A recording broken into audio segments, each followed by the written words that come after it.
Good morning, everyone. We're just getting started here. If you could make your way to your seats, that would be fantastic.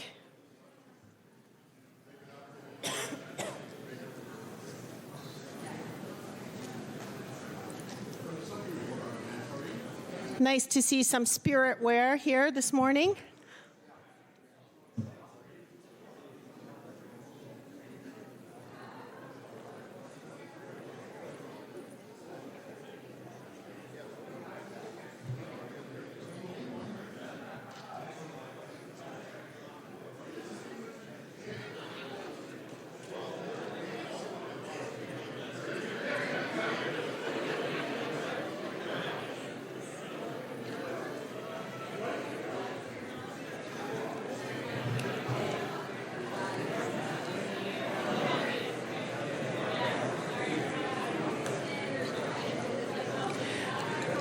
Good morning, everyone.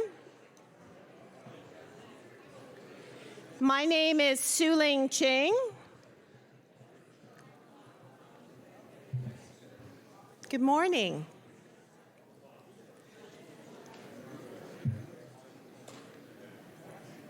Maybe I could have everyone say good morning. Good morning.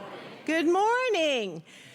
My name is Su-Ling Ching, and it is my honor to be the President and CEO of the Ottawa Board of Trade on behalf of Mayor Mark Sutcliffe, the Ottawa Board of Trade, and the Ottawa Business Journal. Welcome to the May Mayor's Breakfast. I hope that everyone had a great networking breakfast this morning. Yes? Did you enjoy? I'm joined this morning by my co-presenter, Michael Curran, the president and publisher of the Ottawa Business Journal, our premier business media outlet. We are grateful to each of you for being here with us this morning. We are happy to be gathered here together in our City Hall in beautiful downtown Ottawa. Ottawa is built on unceded Algonquin and Anishinaabe territory. The peoples of the Algonquin and Anishinaabe Nation have lived on this territory for millennia. Their culture and presence have nurtured and continue to nurture this land. We honor the peoples and land of the Algonquin and Anishinaabe Nation. We honor all First Nations, Inuit, and Métis peoples and their valuable past and present contributions to this land. I would like to take a moment to welcome a few special guests joining us here this morning. Thank you very much to the Chair of the Ottawa Board of Trade, Brendan McGuinty, for joining us here this morning, as well as the newly re-elected, the Honourable Mona Fortier. Welcome and good morning and congratulations. Yes. We're very excited to continue to work with you. Please join me in welcoming our City Council members who have joined us here this morning. Welcome to Councillor Curry, Councillor Dudas, Councillor King, and Councillor Kitts. Welcome and thank you for being here this morning. I would like to acknowledge the the President and CEO of the Ottawa Tourism, Michael Crockett, one of our partners, key economic partners. Where are you, Michael? Raise your hand. Welcome. Thank you for being here. And I would like to acknowledge our OBOT ambassadors, specifically John Nelson, Jeff Snyder, Walter Noble, and Jared Goldsmith for being here today. These ambassadors volunteer with us to help our members and ensure that they maximize their member benefits. So thank you all for being here as well today. And of course, to our special guest, Bob Dyce. Thank you for being here today.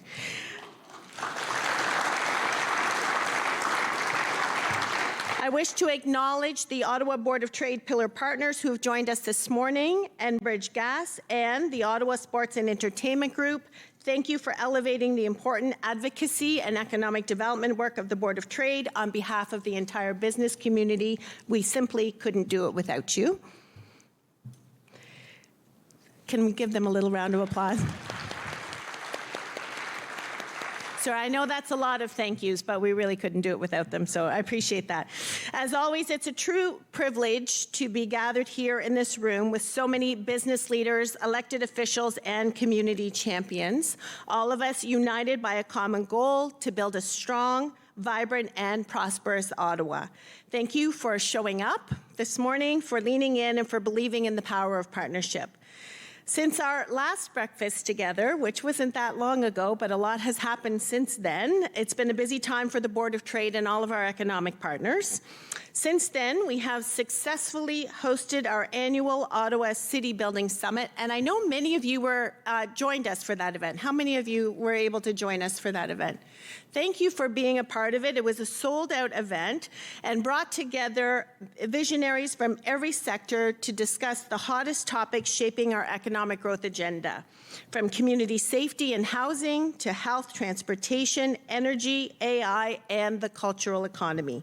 It was an inspiring demonstration of our collective ambition to make Ottawa stronger and more future-ready. We also had the honor at the Board of Trade in participating in the Ontario Chamber of Commerce AGM, where we debated the provincial key policy issues for the upcoming year, and we were able to proudly announce that Ottawa will host next year's Ontario Chamber AGM with the help of our friends at Ottawa Tourism. So we really think of this as a great opportunity to bring the province to the capital to showcase what makes our city so special, and I can tell you that they were all thrilled to hear they'll be coming to Ottawa next year. Our advocacy continues at every level of government, nationally with our chamber colleagues and locally with the Mayor's Economic Council, as we focus on supporting businesses and driving growth in the wake of the federal election and amid continued uncertainty with our largest trading partner to the south. Despite this uncertainty, we're moving forward with purpose and gearing up for a productive spring. We're proud to announce the new 2025 40 Under 40 cohort, which we released just this past week to much enthusiasm. And this is an extraordinary group of young leaders who represent Ottawa's bright future. We hope to see all of you at the gala on June 27th, and so that you can help us celebrate the achievements and the promise that these young leaders hold for our city. And finally, we're thrilled to support, along with our Ottawa Unlimited partners, the launch of Ottawa Innovation Week, which is happening June 9th to 13th and is led by our partners at Invest Ottawa. This is a rallying cry to every business, organization, and entrepreneur to get involved. Host an event, join a campaign, showcase what makes Ottawa a leader in bold innovation and global impact. Thank you again to all of our economic partners and to each of you for being here so that we can prove what a capital city can do when we lead with unity, purpose, and bold ambition. The future is ours to shape, and we're ready to get to work. Are you?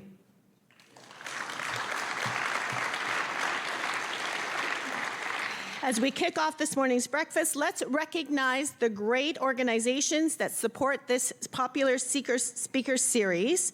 Our lead sponsor and today's presenting sponsor, Hydro Ottawa, Algonquin College, the Westin Ottawa, RBC, Edelman, Commissionaires Ottawa, Enbridge, Ottawa Senators Hockey Club, our global partners, Oakwood and the Casino Lac Limi, our AV partner, Ottawa Print Services, our speaker gift sponsor, Inman Harden, our coffee sponsor, Capital Office Interiors, and our breakfast sponsor, La Cité. May I have a big round of applause for all of these sponsors. It is now my pleasure to welcome to the podium our presenting sponsor today from Hydro Ottawa, Mark Fernandez, the Chief Information and Technology Officer.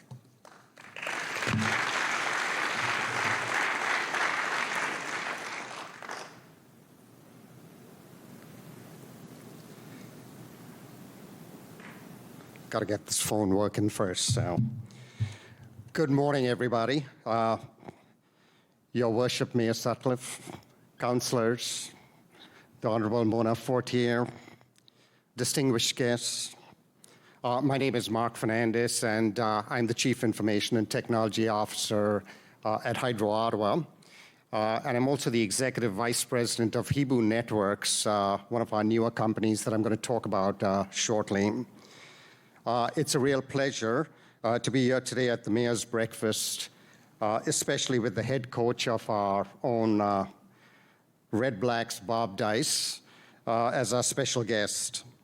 I know many of us are eagerly sort of anticipating to hear from you, Bob, so I'm going to keep my comments short here. At Hydro Ottawa, Our core function is to serve this vibrant community through a diversified portfolio.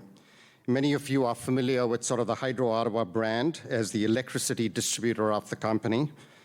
However, the Hydro Ottawa group of companies, through its subsidiaries, is actually much more than electricity distribution, and I'm going to just talk about that a little briefly. So we have a number of businesses. Some of you all may or may not be aware that we've got a business called Portage Power, which sort of generates over 170 megawatts of clean electricity, some of it in our backyard here, if you will, at Chaudière Falls. We also have another company called Invari, which is sort of our energy services business, and some of you all may have dealt with Invari, and we do everything from managing street lighting, to EV charging, retrofitting, buildings, working on sort of green strategies with a lot of companies in the local area here in Ottawa and beyond. And then finally, something which is maybe a little closer to my heart, which I'm going to talk about, and that's sort of Hibu Networks. Hibu Networks is the newest company in our portfolio. It's at the heart of really creating a connected city. Through our high-speed fiber network, we provide connectivity services to a number of businesses in the Ottawa-Gatineau region to enable the digital future of our city. So now, while on the field action of the Red Blacks is certainly about connection, I'm trying to draw a connection here, so bear with me.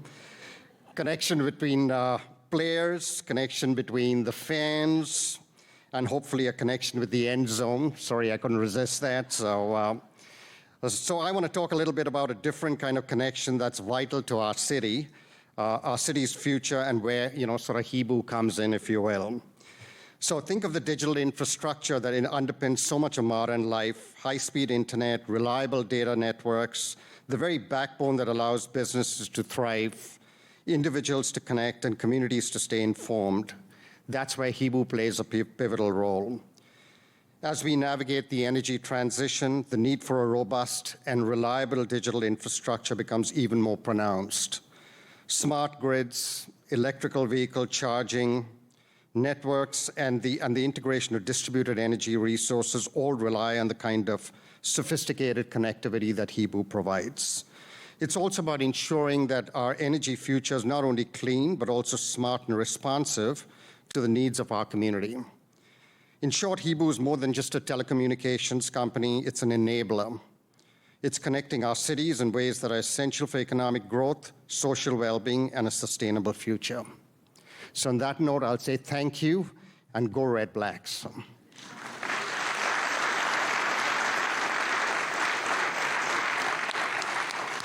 Thank you so much, Mark, for being here this morning and for the work that Hydro Ottawa and your group of companies is doing to make Ottawa future ready. We really appreciate it. It is now my pleasure to welcome to the podium His Worship Mayor Mark Sutcliffe to introduce our special guest.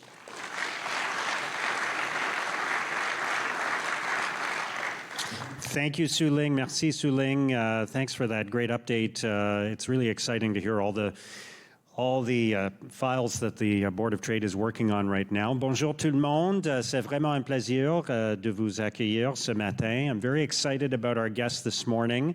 Very excited about football season. But just before I introduce him, I wanted to share a couple of quick updates as well about what's happening in our city. Je voulais partager quelques brèves nouvelles sur ce qui se passe dans notre ville. First, we can be very, very proud of our Ottawa Senators, right? They made the playoffs for the first time in 8 years. They battled back in their first round series, and although the outcome wasn't the one we wanted, it was truly a great moment for our city. It was really good for business. I went to the Sens Mile several times, and the atmosphere there was amazing. And at the end of the last game, there was that terrific scene where the fans showed their appreciation of the team. That was really, really special. So I really believe that for the Senators, the best is yet to come. So very exciting. And we still have playoff hockey in Ottawa because the Ottawa Charge are going to the playoffs for the first time. And just like we did with the Sens Mile, tomorrow we will be opening Charge Avenue on Bank Street, Avenue de la Charge on Bank Street, to celebrate their success. So let's make sure we are supporting the Charge in the playoffs as they take on Montreal. And of course, since the last time we gathered, which as Suling mentioned was not that long ago, we have had a federal election. Et je voudrais dire félicitations à Mark Carney et à tous les candidats élus. I want to congratulate Mark Carney and all the candidates who were elected locally, especially Mona Fortier, who is here this morning. Looking forward to... Félicitations encore. I'm looking forward to continuing our wonderful working relationship. So thank you, Mona, and congratulations. And I want to take a second to thank every local candidate who put their name forward because it takes real courage and a deep commitment to the community to run for public office. And regardless of the outcome, the participation of every candidate strengthens our democracy, and that initiative and that decision, that courage deserves our respect and gratitude. Now, speaking of our priorities in Ottawa, I recently partnered with the Mayor of Gatineau to send a message to the federal party leaders during the election campaign, calling for action on the issues that matter deeply to our city and our region. And look, we all know, the Prime Minister is in Washington today. We know that there are some very, very big priorities for the country, but there are also some important priorities for our region. And I know that Mona knows that. And I was very pleased that we received a very encouraging response from the Liberal candidates during the election campaign. They wrote us a letter. It had a lot of details on what they plan to work on as a local caucus. And one of the things that stood out for me is that they confirmed that they will cap but not cut the federal public service. So that's great news for our local economy because so many of our residents and families rely on federal employment. So many businesses rely on the jobs that are created by the federal government. So c'est une nouvelle importante pour Ottawa car de nombreux résidents et familles dépendent de l'emploi de la fonction publique fédérale. This decision gives us a little bit of stability at a time when there's a lot of uncertainty. So we really need that right now. We're also continuing to make the case for increased investments in national defense, not just as a national priority, but as a strategic part of Ottawa's economic action plan. We know that with our critical mass in the defense and security sector, our post-secondary institutions, and our skilled workforce, Ottawa is uniquely positioned to benefit from and play a key role in achieving Canada's 2% NATO spending targets. So there's an opportunity there for our city, and we're prepared to work with the federal government on that, among many other things. All right, so let's turn to our guest today. This is someone who represents excellence right here in our community. And it's always a pleasure to start the day by recognizing people who truly make a difference in the lives of others and in our community. And so I'm thrilled to welcome somebody who embodies leadership and integrity and heart, both on and off the field. So as the head coach of the Ottawa REDBLACKS, Bob Dyce brings not only strategy and passion to the game, but also a deep commitment to our city. He's been here for about 10 years. He is especially committed to the youth of our city, to the young men and women in our community. He is a role model. He is a trailblazer. He's a mentor. I'm really looking forward to our conversation. Please join me in welcoming the head coach of the REDBLACKS, Bob Dyce.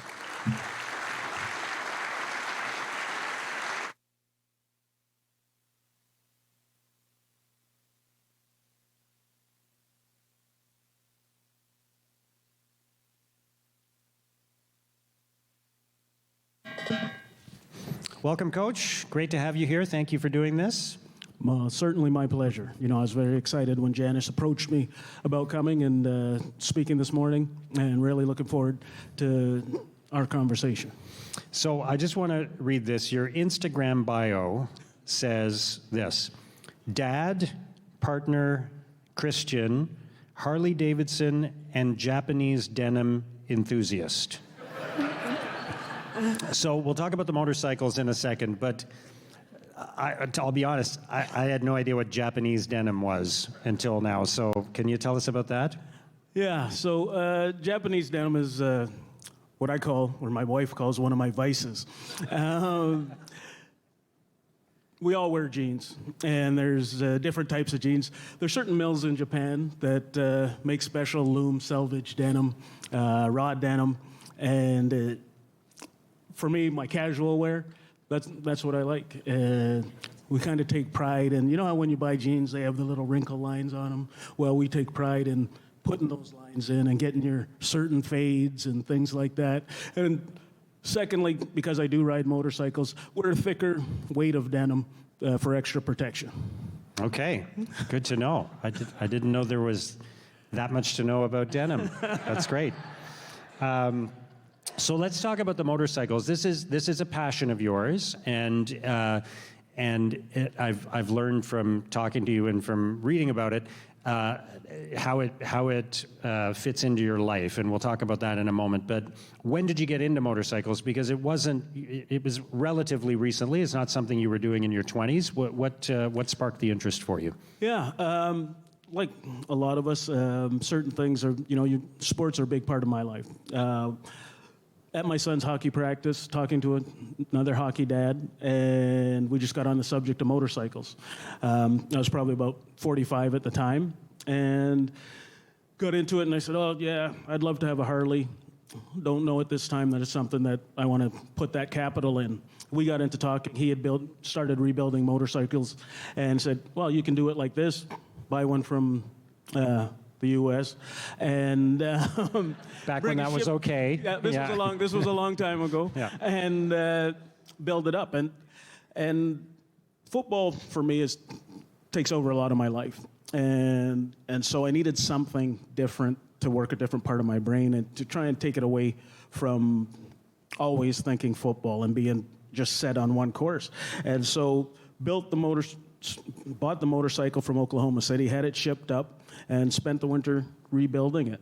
And it's funny, the period of the rebuilding is probably the thing that I get the most excitement about, and that I'm most passionate about.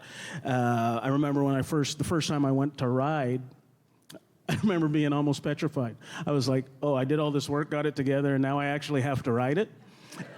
And Sheldon, my buddy, at that point, Sheldon's a very straightforward guy, and he says, oh, it'll be best to start on the highway. And it was one of the windiest days ever, and Sheldon's not going to start slow and just go full speed. But it's over the years is what it's done is kind of like a team. It's the rebuilding part and the focus. Like I said, it takes my focus away from football, but making sure you're taking care of the details, and it gives me a little bit of break away from football. My wife knows where I am on the weekends. She knows I'm at the shop working on the bike, and so yeah, the last almost 15 years now. I don't like to say that because it tells you how old I am. That's been a big part of my life, and during the pandemic, I had the opportunity to ride it out here, and yeah, it's just something that I love, spending my time. There's nothing like being on the highway, stereo going, and I was going to say the wind in my hair, but that doesn't quite work. Yeah, in my this beard. hair, yeah. But you touch on something there that I can relate to, and I think a lot of people here could relate to, and that is that you have this all-consuming professional life, and you could be thinking about football all the time. But if you're going to have a diversion from that, you need it to be something that requires focus and attention, right? So if you're rebuilding a motorcycle, and this is why some people are into gardening or they're into other things, you need something that you're going to focus on so that your mind is occupied by that thing and it doesn't drift back to your professional responsibilities, right? 100%. For me, like I said, yeah, my job is all-consuming, and to get that break, I really have three things in my life: football, my family, and motorcycles is pretty much the things. And that Japanese denim. Oh yeah. That too. And so when I am at the shop and I am working on it, I always say, first off, I have to be 100% into what I'm doing, because at the end of the day, I'm going to be going, I'll say in here, 100 kilometers an hour. And you want to make sure that you're taking care of all the details to make sure that everything is safe. And so when you're locked in, on the bike, that's how you are. You know, Sheldon may be at the shop at the same time, but he may be working on his bike, but you're focused, and that's what I think about. And everything as you go, you know, as I said, it's very similar to football in that you have a plan, you lay out your plan. Whether I'm changing a cam or changing the displacement in the size of the motor, just focused and locked in, and it gives me that break to get away, and then I'm just as recharged when I jump back into football. That's great. Is there a favorite ride that you've been on, like a ride that you took that was really memorable for you? Yes, I will say two in Ottawa. I would say I rode up to Mont Tremblant, which was a beautiful ride. The one challenge here, summertime, football season conflicts with the time you're able to ride. So I don't get as many nice long rides in the summertime, like the ride to Winnipeg ride from Winnipeg to here during the pandemic was outstanding. I hadn't been through Northwest Ontario, just some gorgeous territory, and I would say in the United States, rode from Phoenix to Vegas, which is probably one of our funnest rides, going up into the mountains in Kingman, through the Joshua Tree Desert, just lots of different scenic areas to ride through. Okay, amazing. And we are going to talk about football, but you also mentioned the third area, which is your family. So let's touch on that a little bit. You and your wife have 3 kids. Your kids are all into sports. Your son is actually an assistant coach with Edmonton in the CFL. So before I forget, I got to ask, if Ottawa is playing Edmonton, who does your wife cheer for? Well, she better cheer for who's paying the mortgage. As I think most parents in here would agree with, she cheers for my son. She cheers for both of us. She does a good job of being balanced. She's one of those people with the half jerseys. She's got to get a new one from now that he has switched teams. But yeah, she does a great job, and she does a great job as a wife, and she does a great job as a mother, supporting him in everything that he does. So can you talk about the value of sports in your kids' lives? Because, you know, I think you've had a life in sports, and for your kids to have that experience and for them to have each pursued their own path in sports, it's obviously had an impact on their lives. Can you talk a little bit about that? Yes, I was just speaking to a gentleman outside, about the power of sports, with youth. We had put on our football clinic this weekend, talking to young coaches from the Ottawa area, and I was talking about the benefits of team sports especially, and we talked about it as well, in that, yes, my kids have been around sports. Amanda was a youth sport athlete as well, in cross country and track and field, and just all the benefits that you get out of teamwork. How to face challenging situations, adverse situations, and how do you bounce back? They've seen, obviously, me through this career. They've both grown up around sports continually, whether I was coaching at university, whatever. And, obviously extremely proud that they've found their niche to attack sports. Brooklyn, my daughter, she played contact football with boys until she was 15, and kind of pulled her out of it, and she still holds it against us. But she went on to play soccer at North Dakota State University. Obviously, Tristan has been around the game of football his whole life, and Ava kind of went on her own path. There's a 16-year gap between Brooklyn and Ava, and 12-year gap between Tristan and Ava. And she went on her own path in figure skating and gymnastics. But what's fantastic is we can have great conversations about different things and the challenges that are faced, and sharing our successes as well. Brooklyn's still playing women's tackle football now.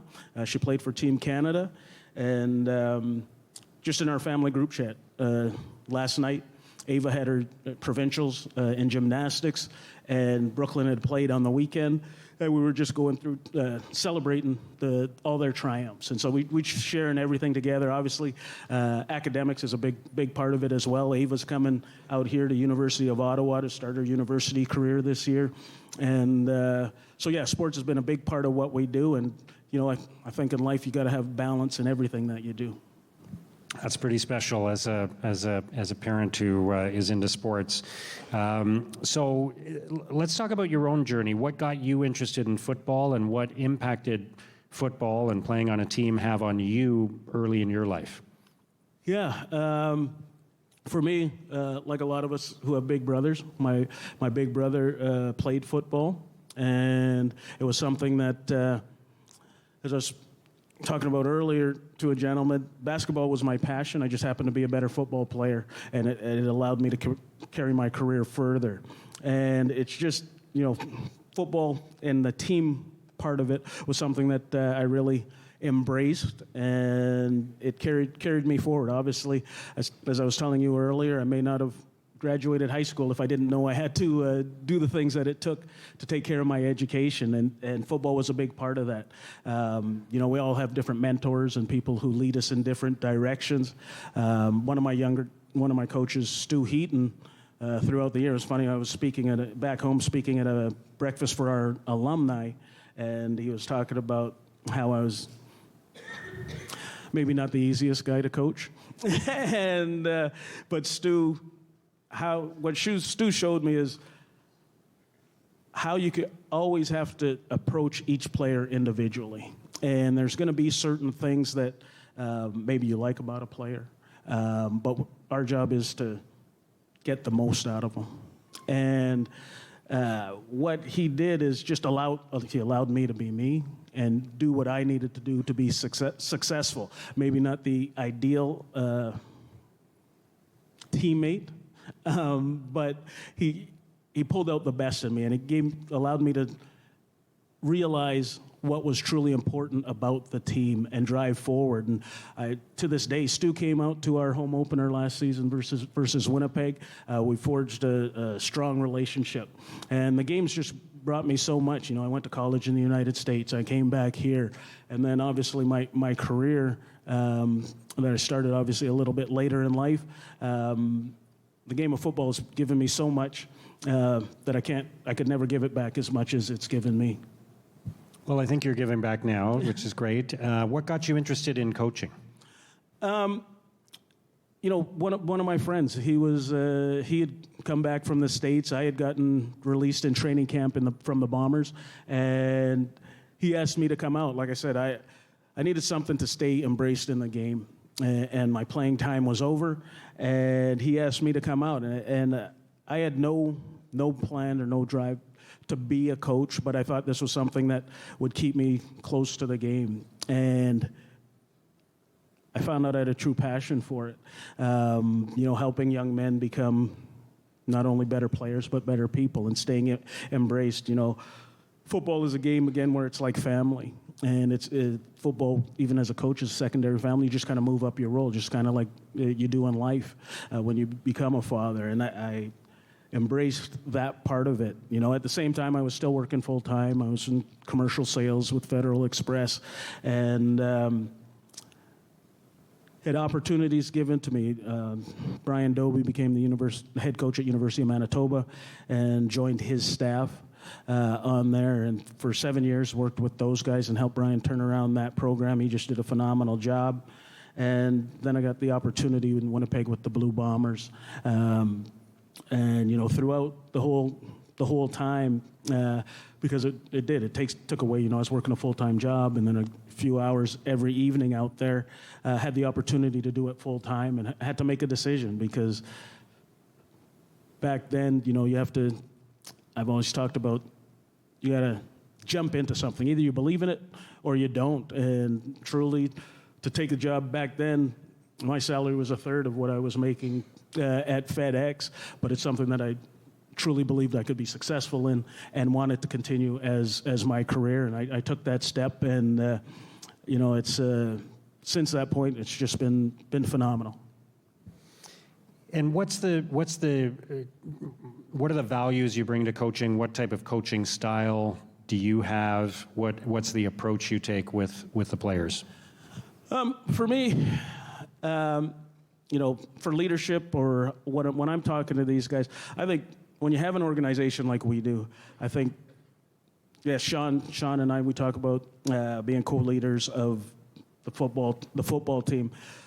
I'm a big believer that everybody's a leader in what they're doing, and that's how we're going to be successful. And so whether it's, I talk about being a Whiteheadian leader in the fact that I expect everybody to lead and let everybody know. Everybody says you're the head coach, it's your team. It's not my team, it's their team.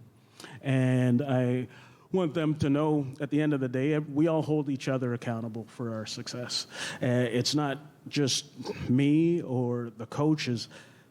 For me, the biggest thing is player-led leadership. I don't care what level is from the top of the roster to the bottom of the roster. Everyone's going to have an opportunity or a time that they have to lead. And so as we set our path, everybody knows their role is just as important as the next man.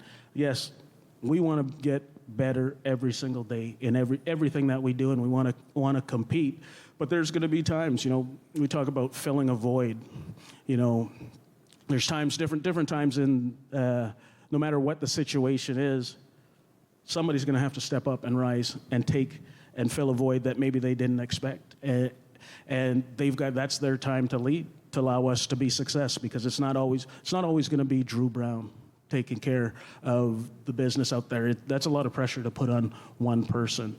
It's a team game. Everybody's got to do their role. For me personally, I think I'm a pretty straightforward and honest guy. And I think that's worked to my benefit. I think it works with my players. They know I'm going to tell them how it is. And they know I set the expectation for them, and it's up to them to maintain the standard of what it is. But as long as they know that expectation, and once they achieve it, we just keep reminding them of it and push them towards that consistently.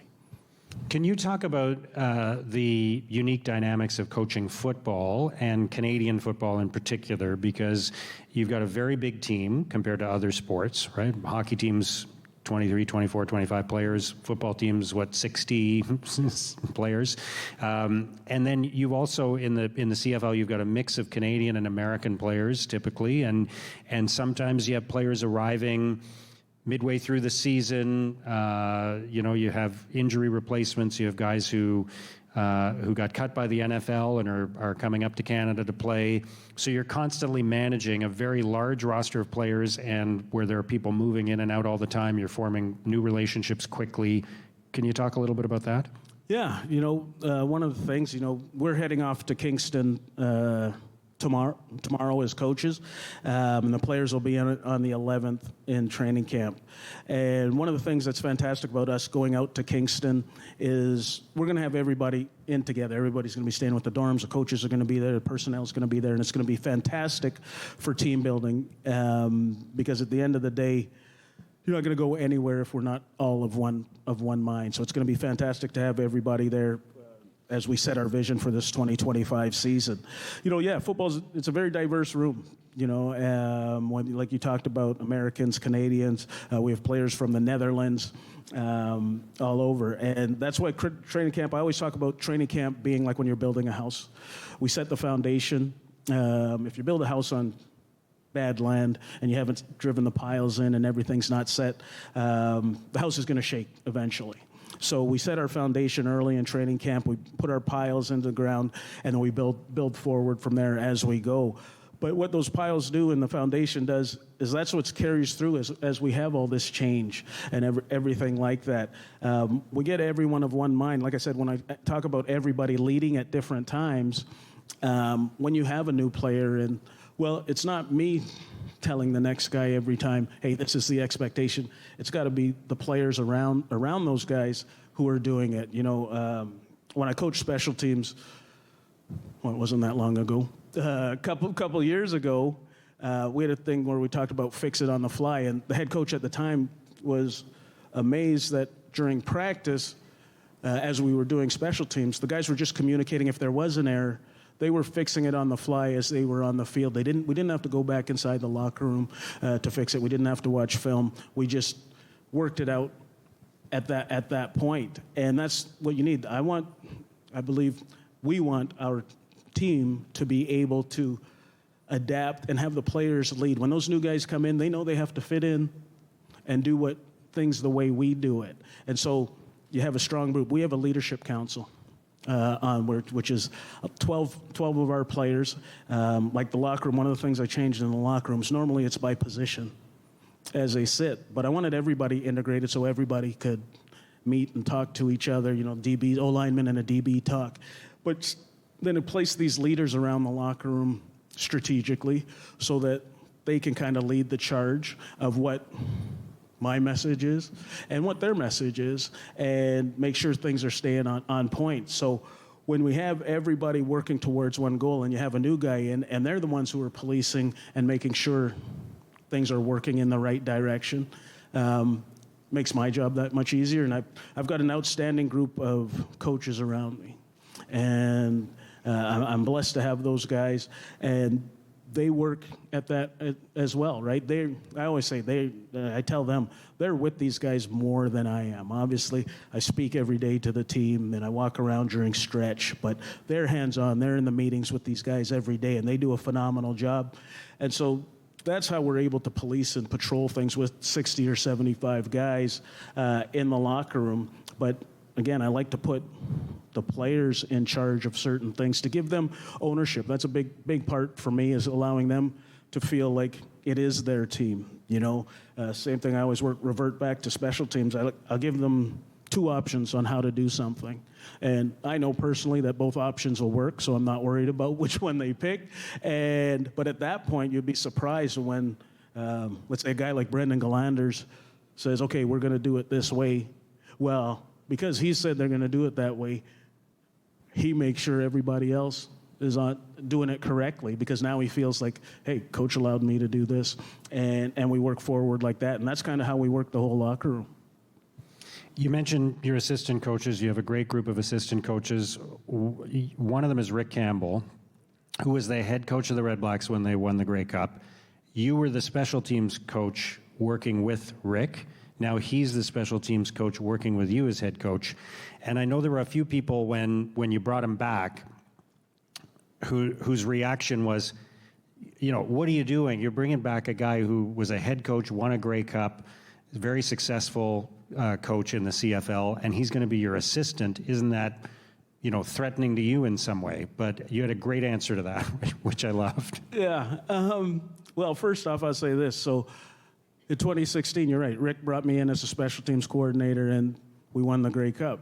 So Rick's actually got all the pressure on him because I'm bringing him as a special teams coordinator. And so I expect us to win the Grey Cup. But at the end of the day, that's not how I live my life. I don't worry about, first off, I'm not thinking about failing anyhow, right? That's not how I live. I'm looking forward. I want to surround myself with the best people possible. I have great belief in the team and in myself that we are going to be successful. And so I'm not thinking about the negative. What the opportunity for me was to bring in somebody who, for me, I wanted to step away from special teams a little bit to just be the head coach and get even a greater command of the offense and defense. And Rick was a perfect fit for our staff, and he's going to help us attain our goal of winning the Grey Cup this year. So I certainly wasn't going to say, no, I don't want to hire Rick, who happens to be one of my friends as well, because I was worried about him taking my job. No, he's going to help me win a Grey Cup. And that's my goal. That's what I'm charged to do. And so I don't look at it any other way. Yeah, good for you. Somebody told me that you were giving a speech to the team one time and someone fainted. Is that true? Yeah. So it's actually happened twice, which is wow. Which isn't saying a lot for my speeches, obviously.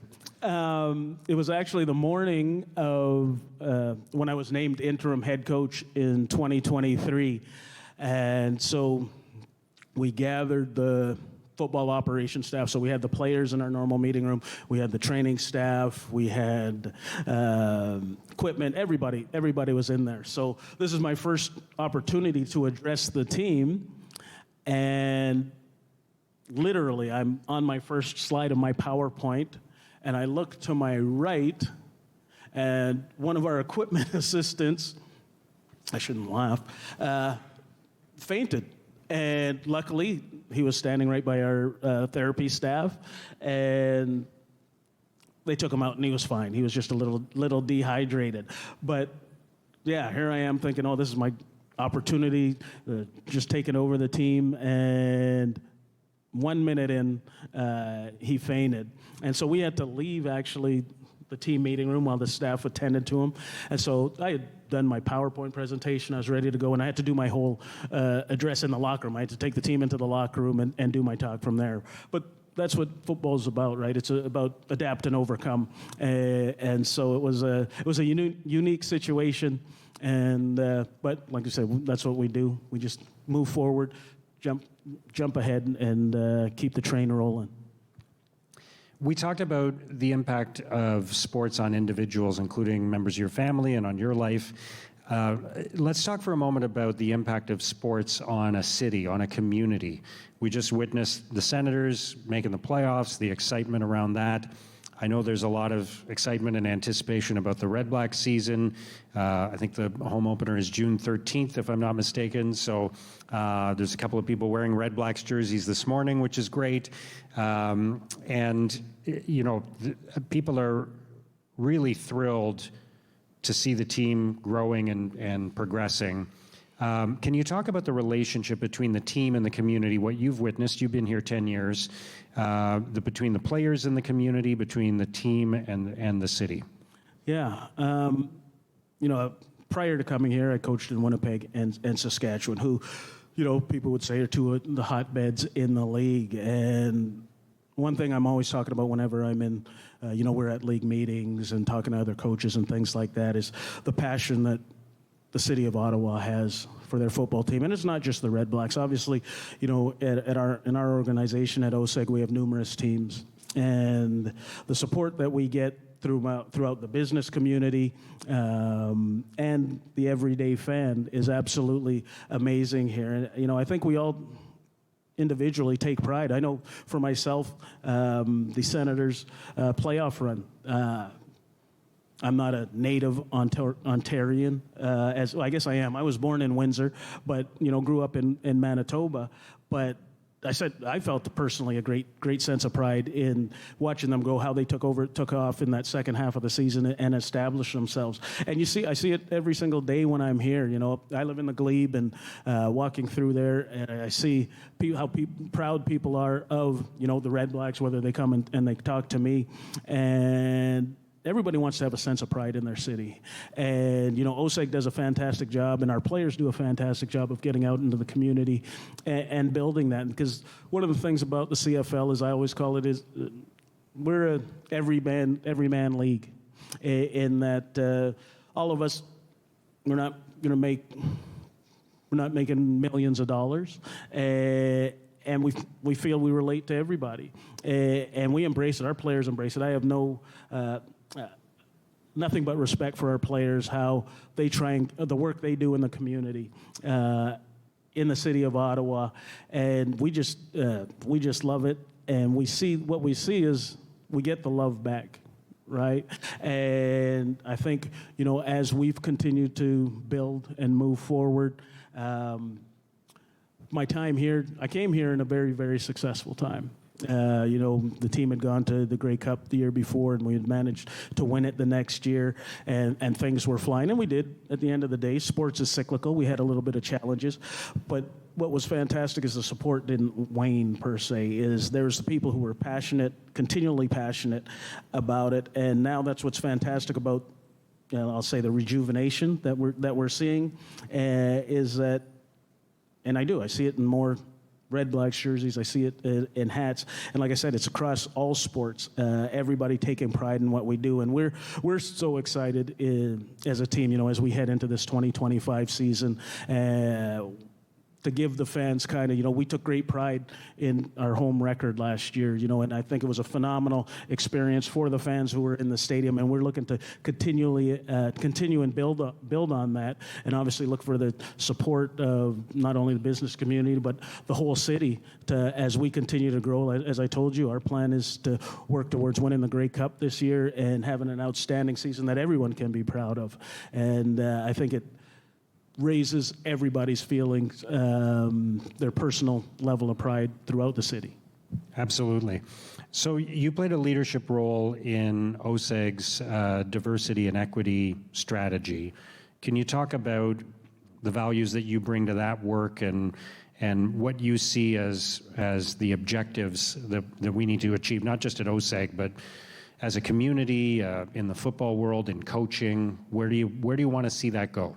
Yeah, first off, yes, I played a leadership role in that, but Janice Barisi and Mark Gowdy, our CEO, they've done a fantastic job in leading the way. I led the athletic or the sports team component with a couple players as well, working together. It was something important to us. For us, we do have a very diverse workplace, right, in what we have. Like I said, players from all over the world. And would like to see everything be equal everywhere. This was driven originally by the George Floyd incident in the United States, and we had a staff call, and some people talked about some pretty impactful things, and we talked about what could we do to help not only within our organization, but the city of Ottawa, and help maybe some people who are in challenging situations and give them opportunities that they may not have had. I got the group of people that we had, because the first time we went during the first round of it, we had people who were outside the organization as well, and they were absolutely outstanding. And the second time round that we just finished up was more in-house. And the initiatives that we talk about, some of it's with regards to our fan base, making sure that we're as accessible as possible to everybody, and everybody's going to have a phenomenal experience when they come into our building. How do we get out into schools and talk about certain things and bring people, sometimes having tough conversations in schools and letting whether it be our players talk about certain situations outside there, and making sure that we're hitting our KPIs throughout this as we go through this process, essentially doing our part to make sure that we're leaders in the community with regards to diversity, equity, and inclusion. Well, it's great that you're doing that work, and you continue to be a role model. There are still not enough black coaches in professional football, and you're one of them. So you're blazing the trail, and I know a lot of people are inspired by that. So thank you for what you're doing. What are you most excited about when we look ahead to the 2025 season? Well, I'm excited about training camp. It's funny, the off season is a little longer in our league, and so I'm excited for me personally to get back in front of the players, to have the opportunity to work with these young men and to achieve a goal. When you look for us as a team, I'm excited for the opportunity to grow from where we did last year. At the end of the day, I know a lot of people talk, you guys took a lot of steps, and we had a great home record and won more than twice as many games as we had previously. As the coach, I focus a little bit too much on what we didn't achieve, and in the off season, I recognize that. One of the things I was excited about is as we work forward for this season is we were able to be very specific in who and what we were adding to our team, because we didn't have a million holes and things like that we needed to fill. Sean and his group did a fantastic job with regards to that. So what I'm looking forward to is this next 3 weeks in Kingston, where, like I said, we set the foundation for this season. The guys have a strong belief in what they achieved last year. They know they can play with every single team in this league. They know they can beat every single team in this league. For us, what it is a matter of being more consistent in what we do.